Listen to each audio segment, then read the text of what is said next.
Hi, I'm Rachel, and this is my March 2022 take of the Would You Read It Challenge. The Would You Read It Challenge was a book tag started by Wordy. The idea is to pick a handful of books and read the first sentence of said books and then ask your audience, would you want to continue on with said books? But I've decided to be a bit contrary, and one sentence doesn't seem to be enough. So I'm going with the first paragraph or so until some sort of stopping point. And I am specifically making this into a series and focusing on a year in reading, a bird's eye view. So right now I am doing my 2018 books. I am choosing 12 of said books that I read in 2018, namely the first book that I read for each month of the year. So I have their opening paragraphs queued up right here on the phone, and I'm going to go ahead and read them for you, and hopefully it won't take too long. But I am doing, after all, a few paragraphs of 12 books, so I guess I should stop rambling now and get to the point, and then we'll talk about what books stand out. So here we go, starting with January. There is another cat living inside your cat. Strip away the creature comforts, the cat beds and the mouse-shaped toys, a life spent looking out the window or lying peacefully on the couch.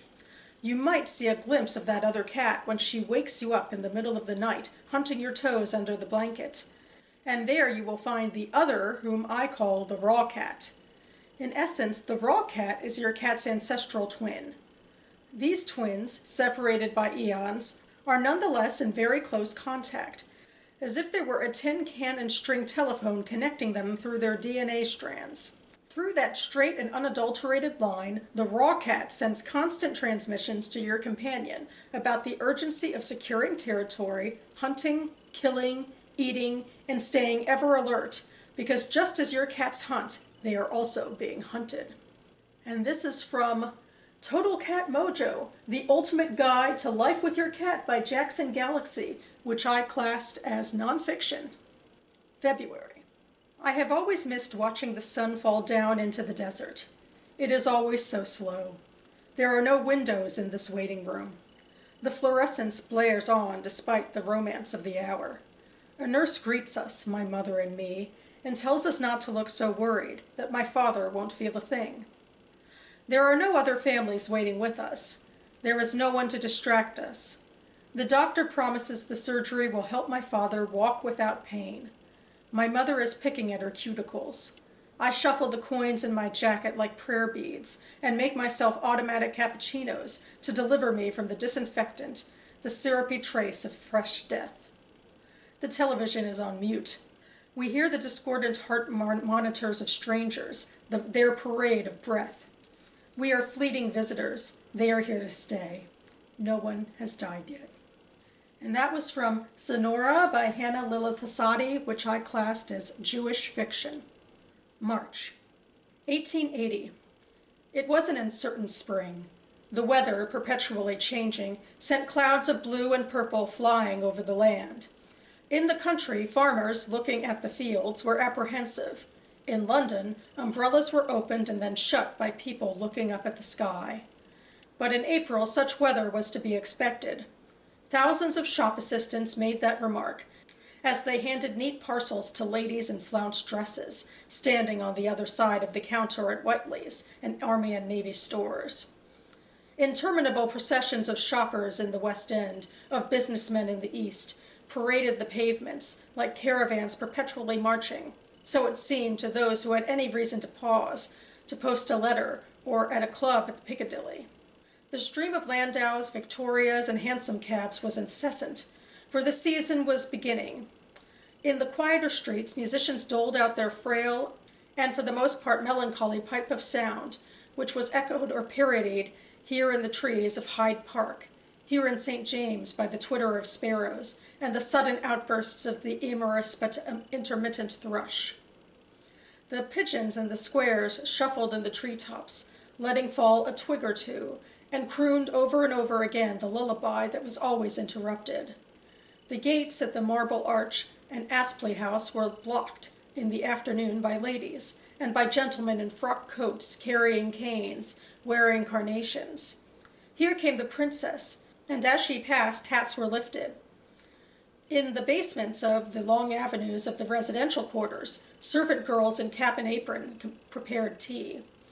Devilishly ascending from the basement, the silver teapot was placed on the table. The virgins and spinsters with hands that staunched the stores of Bermondsey and Huxon carefully measured in 1, 2, 3, 4 spoonfuls of tea.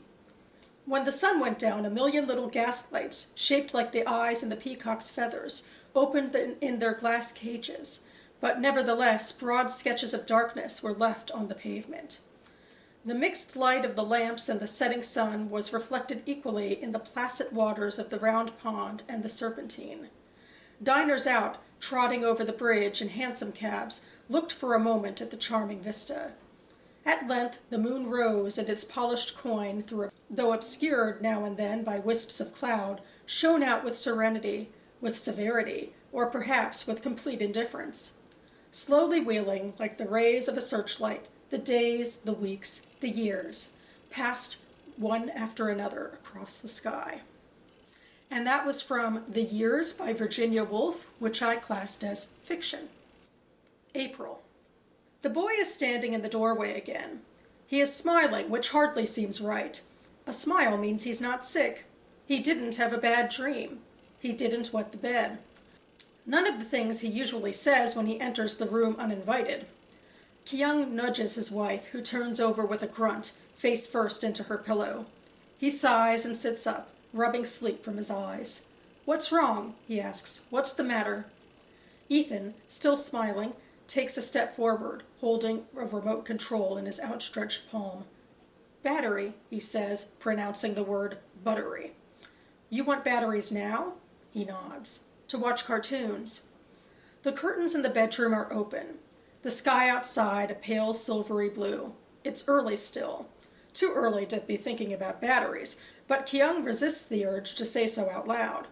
At this hour, he doesn't trust himself to do it nicely. He kicks off the sheets, grazing Jillian's leg as he gets out of bed. And that was from Sheltered by Jung Yun, which I classed as fiction.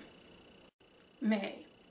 2014, Gaza border, Israeli side. It's never about you, neither attack nor counterattack.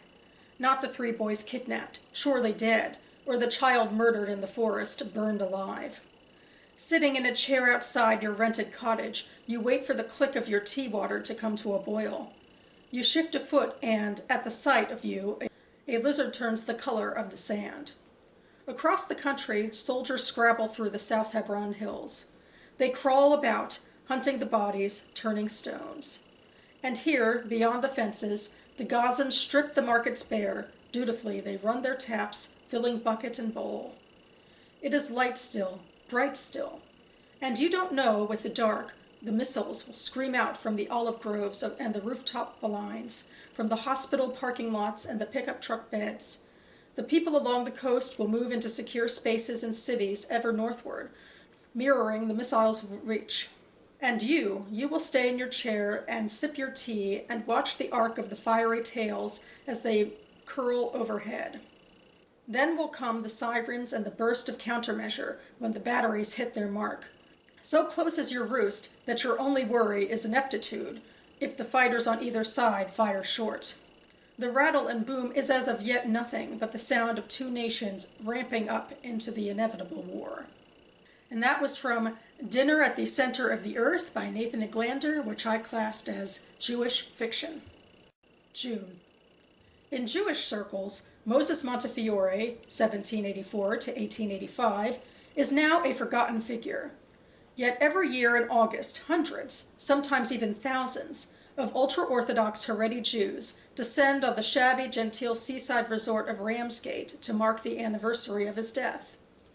To those unfamiliar with Ramsgate's history, they must seem an incongruous presence. With its Regency terraces, 18th century harbor, and semi-detached sprawl, this is a quintessentially English town. But the mausoleum that Montefiore shares with his wife Judith is one of the few places in Western Europe that can be described as an authentically Jewish religious site. Montefiore's tomb is accessed via a neglected rural footpath that once led directly to his home on the Eath's Cliff. Now it runs steeply down from a typically suburban English close. Nothing remains here of the Lady Judith Montefiore Theological College, the imposing neo-Tudor complex that Montefiore built to perpetuate his vision of traditional Jewish religiosity in an English key. Further down the hill, the little synagogue is hidden from view by trees and bushes. The mausoleum itself is a modest white building. The doors are stiff and the interior is dark and musty, lit only from the entrance and a small stained glass window at the apex of the dome. Molded on the tomb of Rachel near Bethlehem, it feels out of place here, better suited to the baking heat of the desert than to the gray drizzle of an English summer's day. The mausoleum is locked for much of the year. On the anniversary of Montefiore's death, large sheets of silver foil are spread over the graves, with a folding table for candles and a small pile of prayer books. There is a steady trickle of men in black hats, caftans and sidelocks making their way down the path. Many have brought families, and there are plenty of harried-looking women with children in pushchairs. At first, both men and women light candles inside. Then, as the site becomes busier, the women stay outside praying and chatting. The tomb soon contains a solid mass of men in black. In this enclosed space, the walls reverberate with prayer. Even from the outside, the religious intensity is palpable. And that was from Moses Montefiore, Jewish Liberator, Imperial Hero, by Abigail Green, which I classed as nonfiction. July. The day begins wrong. Melvin feels it upon waking, as though he has slipped his right foot into his left shoe and must shuffle along wrong-footed all day.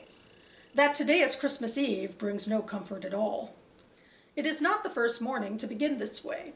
Throughout his 45 years, Melvin Vallara has periodically awakened to a nuisance in his stomach, an inner itch of ill portent that could bode anything from a bee sting to a gruesome Boulon bus accident.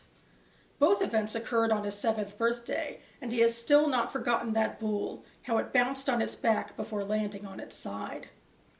This is what the Bible says. I will tell you the truth. No prophet is accepted in his hometown. Nor, Melvin would add, in his own family. His mother believes that the inner itch has more to do with gas than foresight, and like her mother before her, Amachi calls upon an arsenal of unwritten remedies. She prepares a murky white goo from the boiled grounds of a medicinal root, while her granddaughter Linu watches from the doorway into the kitchen. Which root? Linu asks. The name I don't remember. A multi-purpose root, Amachi decides, borrowing an English phrase she heard off of a Stain-Off commercial, one in which a cartoon soapsud possessed eyes and a smile. And that was from Atlas of Unknowns by Tanya James, which I classed as fiction. August. Sweat runs down into my eyes as I chisel wood away from the new boat rudder. I pause to wipe my brow on my t-shirt sleeve. Ella Fitzgerald begins to sing Misty on the boat shed radio I have tuned to the jazz station. Hey, that's your song. I give my boxer Misty a rub between the ears before returning to work. Her undocked tail wags. I sigh. Although I haven't seen Lindsay for 10 years, this song always makes me think of her. We were both 18. I was, and continue to be, too much in love. I try to focus on pushing my chisel through the wood with my mallet. Out of the corner of my eye, I notice the boatyard cat, sashaying past my dog. Leave it, I tell Misty. My boxer's eyebrows rise. Her charcoal eyes follow the cat's tail. I know she wants to give chase, and the gray tabby is goading her to do it. These two animals have been best buddies since the day the tiny kitten was discovered crying underneath a cabinet in the boatyard office. She was quickly adopted as the Chesapeake Bay maritime mascot, with everyone chipping in for the vet bills and food. We named her Edna Sprit after our 1869 bug-eye, the Edna E. Lockwood, and on the bowsprit of a boat. Now the cat circles back to make another pass at my dog. Misty looks at me with a pleading expression. Oh, go ahead. And that's from Eastern Shore Shorts, stories set in Berlin, Cambridge, Chestertown, Chincoteague, Easton, Rock Hall, Salisbury, St. Michael's, and Tillicman Island by Gail Priest, which I classed as short stories, And should mention all of these places come from the eastern shore of Maryland, and hopefully I pronounced them somewhat correctly. September. Irving, Berlin, 1957. It was Joseph Brodsky, the one person who never caused any trouble, who did not want his daughter to marry David Bloom. "I will not have my grandchildren brought up on filthy money," Joseph told his wife the evening after Miriam called from New York with the news. "Married!" Miriam had screamed so happily into the phone. Instantly, Joseph remembered her, a girl in a yellow bathing suit on the dock by Sebago Lake, her hands on her hips. When had her bones grown into a woman's body? He imagined her limbs elongating before his eyes, as if he were watching a time-lapse film of a flower blooming, a crystal forming, his daughter growing up and away from him.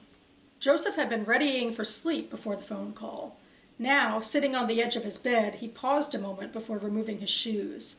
Then he set upright the milk carton he had taken to putting by the bed so he wouldn't have to get up to urinate so many times during the night. Joseph was beginning to feel the effects of age, the real effects, the ones that seemed to rise up from the strange place deep within him where his faith was stored. And to refuse the marriage troubled him. He wanted to be sure his daughters were taken care of. But David Bloom? Of all the men on earth, he didn't know the boy well, it was true, but history is history. End of story. And that was from Golden Country by Jennifer Gilmore, which I classed as Jewish fiction. October. The Lost Princess. There was once a king who had 6 sons and 1 daughter. His daughter was very dear to him, but one day he became angry with her and said, "Go to the devil!" That night the princess went to her chamber to sleep, but in the morning she could not be found. And when her father, the king, realized she was missing, he was filled with sorrow and remorse, and he began to search for her everywhere. Then the king's chief minister, seeing that the king was distressed, asked to be given a servant and a horse and enough silver for expenses so that he might search for her. So it was that the minister traveled through the entire realm in search of the long princess, across deserts and mountains, through forests and fields. He searched for her for many years. One day, as he was traveling in a desert, he glimpsed a path he had never seen before, and he said to himself, "Since I have been searching for the princess in this desert for such a long time, perhaps I shall follow this path and come to a city." After following the path for a great distance, he finally arrived at a splendid palace guarded by many soldiers. Now the minister was afraid the guards would not let him enter, but still he dismounted and walked toward the palace, and to his surprise the gatekeeper opened the gate for him at once, without asking any questions. From there he passed through the courtyard into the palace, and after that he entered into the chamber of the king, who commanded all the troops. Nor did anyone try to stop him from entering into the presence of the king. There many musicians played their instruments, conducted by the king, and the minister stood off in a corner of the royal chamber and waited to see what would happen.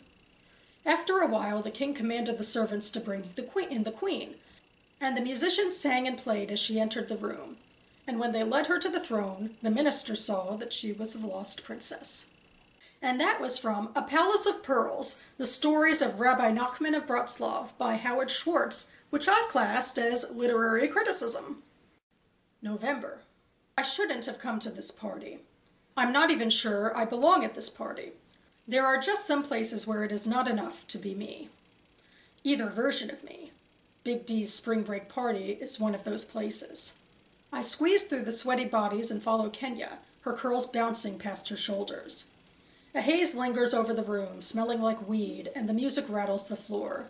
Some rapper calls out for everyone to knack-knack, followed by a bunch of hays as people launch into their own versions. Kenya holds up her cup and dances her way through the crowd. Between the headache from the loud-ass music and the nausea from this weed odor, I'll be amazed if I cross from the room without spilling my drink. We break out of the crowd. Big D's house is packed wall to wall. I've always heard that everybody and their mama comes to his spring break parties. Well, everybody except me. But damn, I didn't know it would be this many people. Girls wear their hair colored, curled, laid, and splayed. Got me feeling basic as hell with my ponytail. Guys in their freshest kicks and sagging pants grind so close to girls they just about need condoms. My Nana likes to say that spring brings love. Spring in Garden Heights doesn't always bring love, but it promises babies in the winter. I wouldn't be surprised if a lot of them are conceived the night of Big D's party. He always has it on Friday of spring break because you need Saturday to recover and Sunday to repent. And that comes from The Hate You Give by Angie Thomas, which I classed as young adult fiction. And finally, December. That summer, she sat on the patio under the rounded awning of the Italian swing, as straw fringes intertwined with the edges of the cloth dome rustled softly, sounding like forest noises, her eyes on the red glow flowing from the western horizon at sunset, her baby already standing up on his own two widespread legs, his chubby fingers grasping at the bars of the square playpen made of interlocked wooden bars. The lily-like hibiscus waved its circlet of toothed leaves bound in an envelope of buds, only their head peeping out of a long-laden calyxes, pouting like the lips of a coquettish girl, the abundant tranquility all but diluting the only part of her already dormant, not the part that was driven, but tense towards something beyond the apparent silence, knowing in the restlessness of someone under eyes constantly prying, but always unseen. The early winter, the mud, the pebbles of cement, and the rusty fragments of iron already seemed distant and impossible, with the three Arab men giving off the stench of wood smoke and unwashed flesh. The men in their bad teeth, with high-heeled shoes that were once fashionable, now looking oversized, with the leather crushed under the heels. In her dreams they still visited sometimes, coming too close to her, which, perhaps, where they lived too, could be interpreted as what it might have meant to hint, though perhaps it was done inadvertently. For a long time she wondered about it. Did Ahmad draw close to her unintentionally, touching her legs with his rear as he dragged a sack of cement, with his back to her? And later, was it by chance that his elbow touched her breast when he passed by her, balancing a bag of lime on his shoulder, while she raised her arms to the lintel of the door to check the concrete rim as it dried? And did Hassan really believe that she would invite him in on that black night when he came back for his coat? And that was from Apples from the Desert, Selected Stories by Savion Lecbret, which I classed as Jewish short stories. And that about covers it for me now. You can find my Goodreads reviews for all 12 of these books listed down below if you'd like more information. I apologize, there is some noise outside my condo right now, but figured I had to push through because I only have so much time to film. My first thought is that this seems an unusual year, at least in comparison to the last couple of years I did. I'm moving backward through my reading life. There was no science fiction or fantasy, though that piece of literary criticism certainly seemed like it, didn't it? But in fact, these are fairy tale-esque stories, but instead the conclusions that the writer, a famous rabbi of old, came to are much more Jewish in their intent. But I started with the beginning of what seems to be a normal fairy tale. I had some trouble, I think, with the nonfiction this time around. You know, a lot of it starts with introductions and such, and I decided to start with what seemed to be the meat of the story that they were trying to tell instead, so like, you know, a few more pages in. I also had a rare young adult fiction pick, which really comes down to the fact that I do read YA fantasy, but I usually class that as speculative fiction. But The Hate You Give is, you know, contemporary and definitely a really strong book. I really did like that book. One of my favorite books of the year, Shelter, was also on this, you know, tag, but it had a bit of a slow start, I think, but it really turned into something I liked. Yeah, those are my thoughts on my 2018 reading. I'd love to hear if any of the books stood out to you and what you thought of them. But I guess I have rambled on enough here. I'm sure this video is pretty long by this point, so I will let you go, except to say that expect me back here in the next couple of days for a new video I am calling the Mock Reads Choice Awards video for science fiction and fantasy. So I'll get in some SFF after this dearth of it soon enough. So stay tuned for that. In the meantime, thanks so much for watching, everyone, and I'll see you next time.